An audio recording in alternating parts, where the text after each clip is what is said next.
உலகம் விடுதலை ஆகுதோ, விடுதலை ஆகலையோ எனக்கு தெரியாது.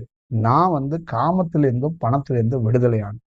இது எனக்கு கிடைச்ச பெரிய ஒரு ஒரு ஒரு சக்சஸ்ங்கிறதோட, என் லைஃப்ல மறக்க முடியாத ஒரு கோல்டன் பீரியடு. எனக்கு எனக்கு புடிச்சது இந்த இந்த இந்த தியானத்திலேருந்து, இந்த காற்று எனக்கு எனக்கு வந்து வாய்ப்பு குடுத்தது.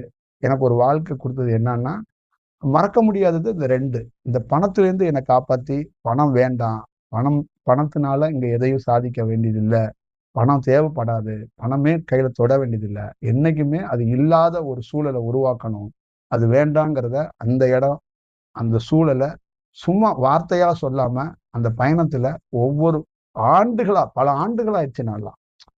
அந்த பல ஆண்டுகள் ஆயிருச்சு. அந்த அந்த சூழல வந்து பார்க்கறது. அதே மாரி இந்த இந்த இந்த ஒரு இந்த அத்திரி அனுசை இந்த ஒரு இந்த அத்திரி அனுச